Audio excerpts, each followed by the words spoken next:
Hello and welcome to the Grove Church Podcast. I'm Charlie Lofton, the lead pastor there, and we are so glad that you're joining us. Whether you are a member and you're just catching up on a sermon that you missed, or you're someone who's brand new, we are really glad that you are joining us. And if you are new in some way, and I know that a lot of people will do that, will listen to sermons first before they visit, I want you to know that we would love to meet you at any point. You can join us live in our services on Sunday, 9 and 10:30, or our streaming service at 10:30. Either way, we would love to be able to get to know you.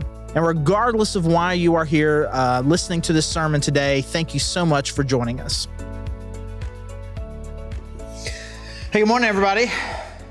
Hey, if you are new, we are really glad that you're here. I'm Charlie, the lead pastor here. And if you are joining us online or in person, really glad that all of you are here worshiping with us today. And before we get into the next week of our series on the Psalms and prayer, I want to show you a really cool pic of something that happened yesterday. This is some of our Roots, our youth group that left yesterday to go spend a week serving at Camp Barnabas. And Camp Barnabas is a camp for kids who have special needs. And so they will essentially be counselors / buddies for kids that are campers there. And so we've got a group of our teenagers that are going to camp, but not in the traditional sense, but in more of a way to serve. And to me, I'm just really excited about them and what they're doing, and just how God has over the years. This is, maybe fourth or fifth year that we have done this, where we have sent some of our people from our youth group to go do this, and even to the point where now there's a girl who will be a senior in college this fall that is just serving there the entire summer as a staff person, as opposed to a 1 week kind of volunteer kind of deal. And so we've kind of seen a lot of our kids just over the years just really get a real heart for serving and loving people. And this has been great. So I just wanted you guys to know about that, because it's a really cool thing. And the thing that is probably the second thing that you noticed, we have a couple of kids there whose faces are emojis.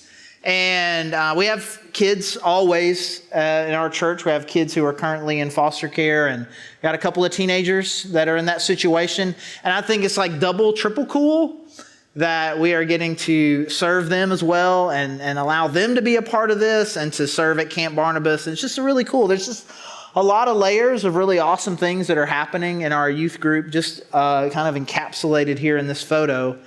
And I bring that up to you in part because I just always want to keep it in the front of all of our minds. What an incredible investment it is. Sometimes I think we think of maybe just the serving and the giving that we have here at the church. Sometimes we think of it maybe just kind of operationally.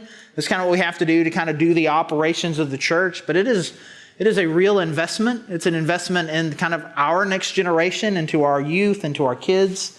And then the multiplying impact that those kids are able to have, not just in the future, but even right now. And I just want to thank you, and kind of, again, keep that in front of mind for you. Just the awesome opportunity that we have every week to invest in our kids and invest in what God is doing here and all around the world. And things like this happen a lot.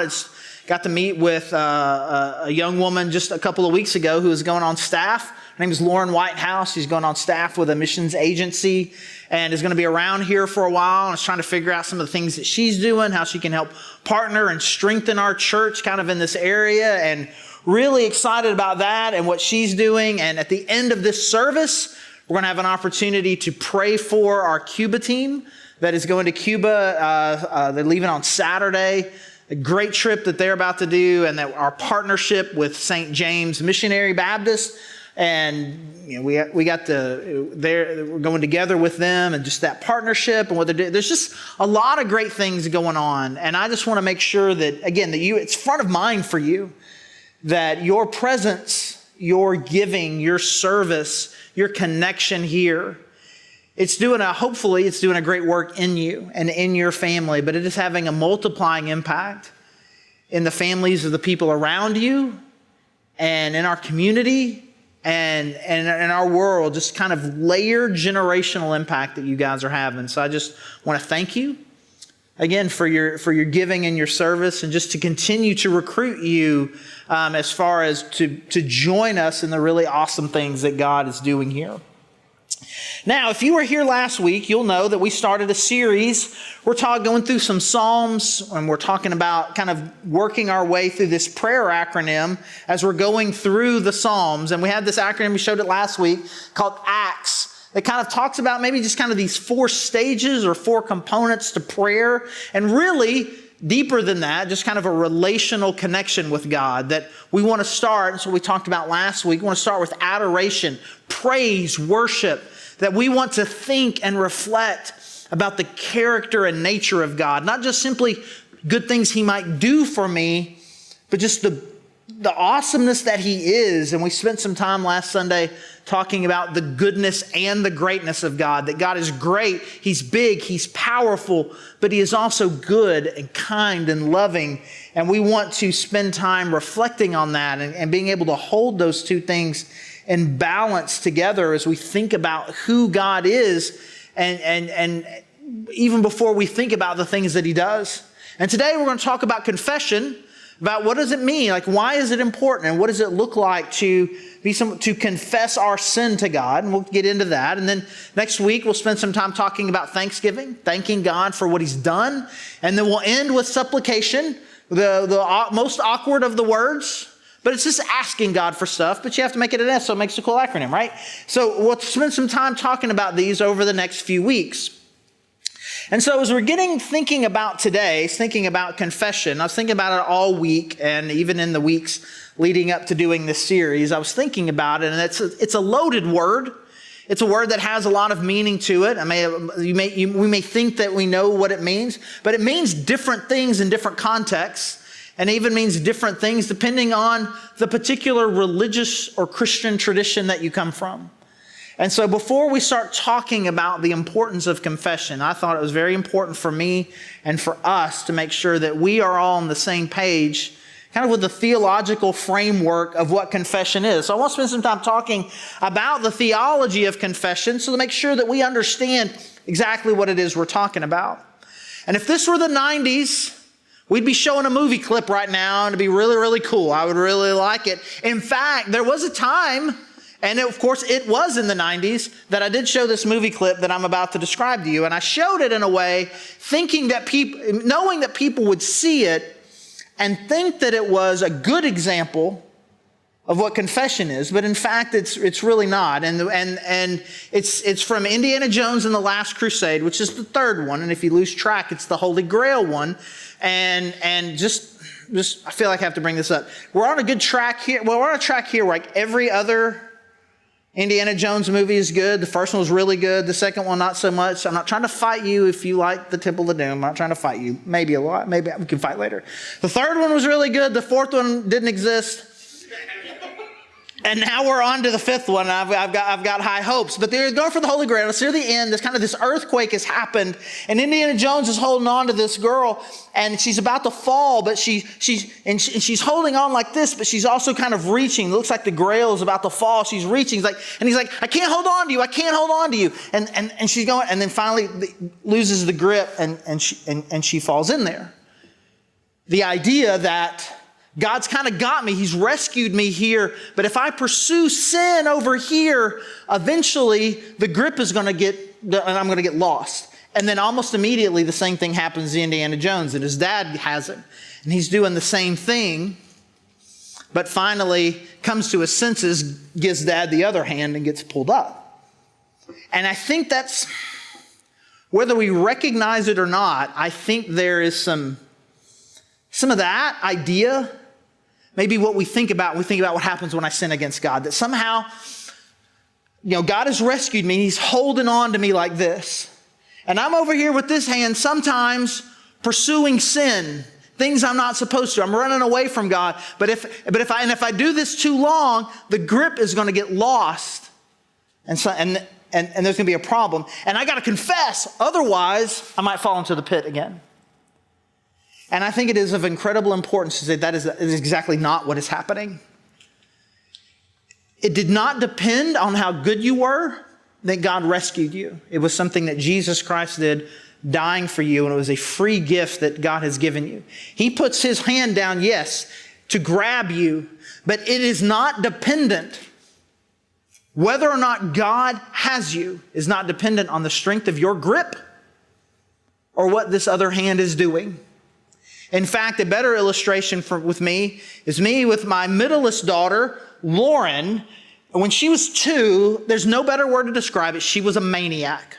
She is now a super awesome, very mature, 22-year-old, just graduated young woman. But part of me wishes, those of you guys who knew her now, that you could have known the disaster maniac, crazed monkey that 2-year-old Lauren Lofton was. And so I'm telling you, if you ever were in a parking lot with her, like you had to be careful unstrapping her from the car seat. You had to be ready to block her. You're unstrapped. You couldn't let her out. And then you let her out, you grab her by the hand. And you didn't hold Lauren Lofton by the hand. You held her by the wrist.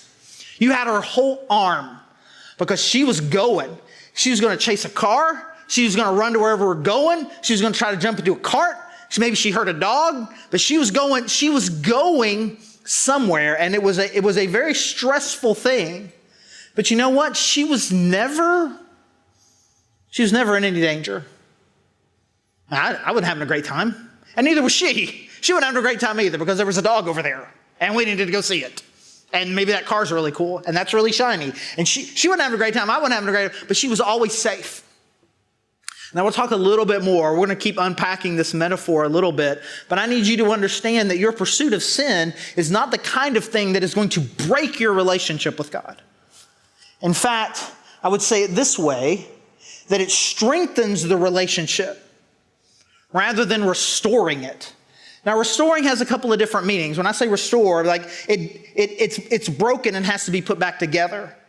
I mean, we could use different definition for restore, like you're restoring a piece of artwork, a piece of furniture, to bring it back to a greater shine, restoring in that sense, but not taking something that is broken and has to be put back together. It is a strengthening. It is a healing. It is something that helps. It's different than the moment of repentance when we are separated from God and I have to trust in Jesus and He puts His hand in there. But at the moment that I put my trust in Him, God has me. But the moment there with Indiana Jones, he's being held like this. There's a strength and a comfort and a connection that comes from, and I'm with Him. And when Lauren got older, and we could hold hands in the parking lot, and she would put her hand on mine, and we could just lovingly connected together go to wherever it is we were going, inside the house, into the store, or whatever. There's a relational connection here. And so I think it is important because I don't want you to think about it in terms of every time because this is a theologically important time for me. I'm sitting here looking at the time. I was in 4th grade, and one of my best friends, he was a preacher's kid for an Assembly of God pastor. And I'm not saying this is true of all Assembly of Gods. This is just this particular day. And I remember we were sitting there. I had a sleepover, and it was really weird because their house connected to the church, and we would go into the church and play hide and seek, which I didn't think it was loud, but apparently we could. Anyways, we're sitting there. He's like, "Man, I don't know if you figured it out yet." And I'm like, "What?" "Actually, this church thing's pretty easy." "What?" He's like, "You can do whatever you want during the day, and then you get to come to God later at night, and you say, 'I'm sorry.' And then you're all good. You can just do whatever you want." I was, what is it, 9, 10? Like, bro, I don't think it's that. And so it depends, right? Sometimes we get so scared of God that we think that we're completely undone once we do something bad. Or sometimes we think it so casually that God's just kind of a big pushover. I can do whatever I want. But it's deeper than both of those things. And one more thing, as we're just kind of talking about this. Some of you may hear that and hear the word confession, and a Catholic image comes to your mind. Which, again, there's some diversity in Catholics. I don't want to say that this is the Catholic view, but a primary Catholic view that confession is something that you do to a priest as opposed to connecting just one-on-one with God. And then after confessing, there's a list of things, penance, list of tasks that you have to do to kind of make up for the thing that you did. That is not what we believe. It is something that you do personally with God. And again, we're not trying to pay a penalty. We are trusting in a loving God that forgives. All right, so let's go here to our Psalm chapter 32, and kind of look at just kind of more kind of the emotions and what really happens in the relationship when we practice this confession of telling God that we're sorry for the sins that we've done. Verse 1, Psalm chapter 32. Blessed is the one whose transgressions are forgiven, whose sins are covered. Blessed is the one whose sin the Lord does not count against them, and whose spirit is no deceit. When I kept silent, my bones wasted away through my groaning all day long. For day and night your hand was heavy on me. My strength was sapped as in the heat of summer. Then I acknowledged my sin to you and did not cover up my iniquity. I said, I will confess my transgressions to the Lord, and you forgave the guilt of my sin. Therefore, let all the faithful pray to you while you may be found. Surely the rising of the mighty waters will not reach them. You are my hiding place and will protect me from trouble and surround me with songs of deliverance. So when this psalm starts, he starts kind of like, I was in this place of sin. Let's go back. Let's just go back to verse 2 of Psalm 32. Blessed is the one whose sin does not count against them and whose spirit is no deceit. When I kept silent, my bones wasted away through my groaning all day long. For day and night your hand was heavy on me. My strength was sapped as in the heat of summer. He's describing what he feels like internally when he's got sin in his life. And I was trying to come up with what word would I use to describe the way that feels. But the thing, I loved his word. It's like God's hand was on me. It was heavy. And so I want to say is that unconfessed sin, it causes heaviness. That description, God's hand was heavy on me. It felt heavy. And I think it's important, this metaphor that he uses here, I think is powerful, because it's not that God's hand wasn't there. God's hand was there. The connection, the love was still there, but the presence of God's hand felt heavy to him. There's a difference between his hand feeling heavy and me being under his thumb, right? That's different. It's not his foot is on my neck or that I'm under his thumb. His hand is on me, but it feels heavy. It feels like my strength is being sapped. I feel this sense of isolation. I feel guilt. I feel like he's disappointed in me. And it something didn't feel right. And I think we've all felt this. And I think sometimes we feel it. I think sometimes we feel it when we walk in the door of church. I think sometimes we feel it when we hear a worship song. I think we just feel this. Something's not right. And I think there are people who aren't here today because of that feeling. Something's not right. I don't like necessarily the way that I feel. And sometimes we can project it onto the people or onto the church. And not that there aren't people in churches out there that are making people feel worse, but some of it is just real. Something's not right, and I feel it. And I've recognized this. I don't like this, and I bring this up not because it's relatable to you at all, because this is something unique to me. But I bring it up because I think it's a good illustration, and because I like to whine about it. Weird rooms that I walk into, right? Normal things are happening in a room. And people are enjoying themselves, and then I walk in, and now we have to be weird. Pastor's here. Put your drinks away. You got watch your language, right? Or you just see somebody and we're gonna be in church on Sunday. He's like, it's not why I'm here. I was here to say hi. I'm just at Walmart. Just in a restaurant. My presence is not intended to make you feel bad about whatever it is you may or may not be doing. Drink what you're drinking, eat what you're eating. And I would love to see you on Sunday, but then let's just be cool. But there's something that can happen, right? And I think about God. And I think about the worship songs, and I think about these things, and I can tell that something's not right. And what I want to suggest is that it's real. It's real. There's a relational change that's happened. There's a wedge. Even again, if we're clear on the theology in the practical terms, the relationship's not good. And however word you would describe, however you would personally describe that heaviness, it's real. And it continues on in verse 5. He says, "But then I acknowledged my sin to you. I did not cover up my iniquity. I said, I will confess my transgressions to the Lord, and you forgave the guilt of my sin." Unconfessed sin causes heaviness, but confession brings healing.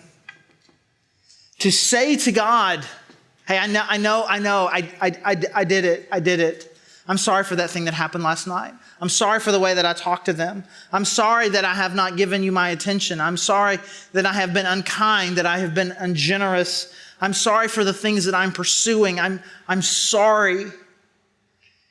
To just say it, to just tell him. But the thing that keeps us from it is some of the things that we talked about last week, this character of God. We want to praise him, and I think that's why we start with praise. That's why we start with the adoration piece, is I think about how great God is, and I think about how good he is. Like I just want to I need to tell him I'm sorry. But some of us, we think only of how powerful he is, and I don't want to say anything to him because I'm scared of him. Some of us think about God and only that he is good, and we think of him as if he's some sort of pushover, and it doesn't really matter what I do. Like my friend in 4th grade. I just do whatever. He didn't care. Just say the right words at the end and beep, boop, boop, boop, you'll be fine. And as far as really the kind of relational repair that needs to happen, God, you are so amazing. Like I can't believe I did this, but I also can trust that you are so kind. And I know that you will forgive me.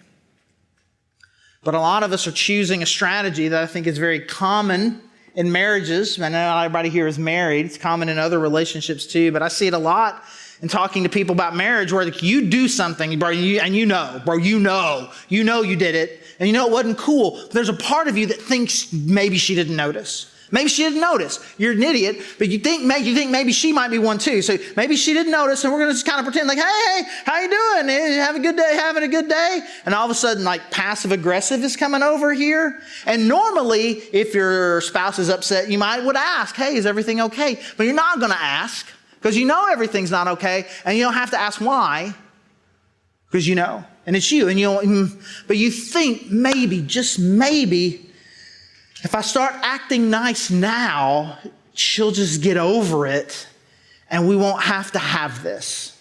I won't, because if I say something, then he's going to go off on me. She's going to go off on me. No, I'd rather not hear about it. And so we do this with God. And you do something that is clearly an act of rebellion. It's a violation of what he wants from you. It is a clear act of disobedience on your part, and it causes the relational problem. But he's like, well, maybe he didn't see it, which of course we know is theologically dumb. But you're like, maybe he didn't notice. Or maybe if I go to church and put a little extra in the offering, God will be like, he'll just forget about it. Again, not theologically appropriate either. He saw it and he's not going to forget. And I'm not saying this, I got to make sure I'm not saying that because there may be some sin that you didn't confess when you were 14. I was a bully in junior high, and I probably did not confess for every bullying thing that I did in junior high. I think, 14-year-old, science class, Third week of class, you don't remember that thing that you said? I still got it on my, you forgot I didn't, I still got it on the list, right? It's not like that. But there is this sense in which I can feel that there's a problem. And I need to make it right. I need to make it right by confess. I need to tell my spouse. I need to tell my friend. I need to tell my parents. I need to tell my kids. I need to tell God, I know I've hurt you. And I'm sorry. And that brings real healing. And it heals not only the relationship. It does help heal the relationship, but it's also bringing healing to you. Because way too many of us are pretending to be something that we're not, to be fine when we're not, to be good when we're not. And it is honesty. It is honesty about who I am, where I'm at, the problems that I'm having. That's my key to my own spiritual health. And then my relationship with God, my relationship with others. All of these relationships are healed by an honest, true confession to God about the things that I'm battling, about my failures, about the ways that I've fallen short. And I'm not going to allow, I can't allow my own sort of shame around it to keep me from being honest and really pouring out my heart to God. Because like we see here, and I think we'll see in our lives, it brings a real healing to keep those kind of short accounts and to be honest. And in verse 7, he says this, he says, God, you are my hiding place. You will protect me from trouble and surround me with songs of deliverance. Confession brings healing, but it also brings a relational confidence. God, you are a place of hiding for me. I can hide. I can be safe when I'm with you. You'll protect me. You're taking me where I need to go and protecting me from the places that I shouldn't go. When I go off on my own, I might get hurt. I'm going to be in trouble. But when I have a healed relationship with God, I can trust Him. And I can be confident. I mean, if you, again, when you make that transition from your toddler to a little kid, and they will hold your hand and it's like, I want to go where you want to take me. And I trust that wherever my dad is taking me is a good place. And it's where I want to go. And even if it's not where I want to go, it's where I need to go. And I can rest and I can trust. And it's like, hey, we're about to go do this really fun thing. And we're holding each other's hand. And she can confidently know that she's safe. I don't have to run off to go pursue other things because I have this trust. And I know that God loves me and is taking me in the right place. And so I ask you, do you believe that God is safe? And you can trust Him? And it is our pursuit of sin that I think that undoes that. I'm not completely sure God's on my team sometimes. And it's not because anything about the nature or character of God has changed. This is a joke that I have made before. I make it sometimes as an illustration in money talks, but it's like you're having a relational problem and you pray to God, God, the person I'm having this affair with, that relationship's not going good. Can you help me? Can you help me have a better relationship with my mistress? You wouldn't pray that to God. You just robbed a bank. God, help me get away safely. Right? Drinking and driving. God, please. There's some things you could ask God for, but He'd be like, are you kidding me? Are you kidding me right now? We talk about this. We always talk about this. You may have heard some of these things before. We talk about it in money series, right? We're always asking God to bless our finances. But we struggle sometimes. We keep God out because I don't feel the confidence because I'm not living according to His guidelines. God, I'm living according to your guidelines. I need your support. I need your help in my marriage. I need your help in my life. And when I'm good with God, when I'm holding His hand and He's holding mine, and I know that there's nothing between us, and I am doing what I can. I'm living according to his guidelines. I'm avoiding sin. Then I can confidently trust him and walk with him. I don't have to feel anxiety when I walk into church. I don't have to feel anxiety thinking about prayer. I don't have to feel any of these things. Because I confessed.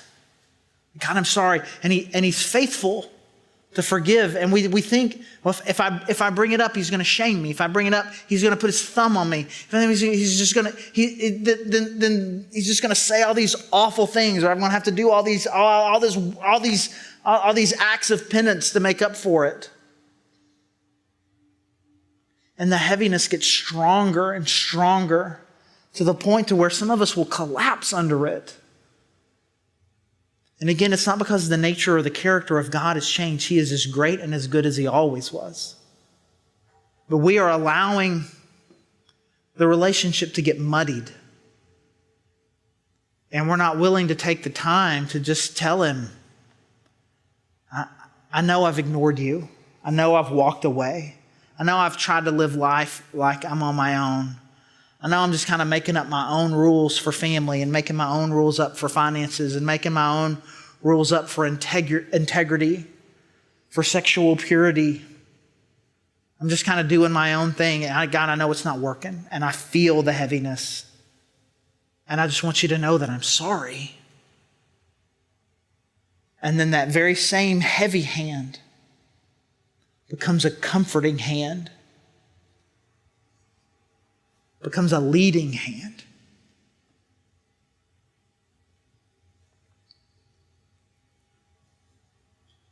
And so let's just take some time. Let's just take some time for some honesty.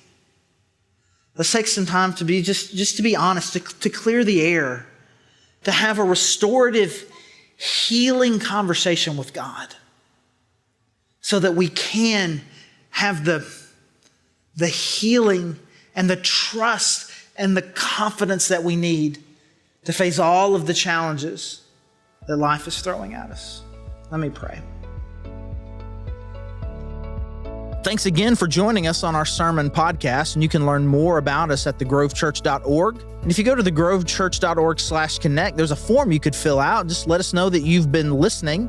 And if you want to dig deeper on some of these topics that we cover in our sermon podcast, or just in other issues of dealing with culture or theology, those kinds of things, you can check out our Cultivate podcast, which is on the same feed, however you found this particular podcast. So again, this is Charlie, the lead pastor at The Grove, and thank you so much for joining us.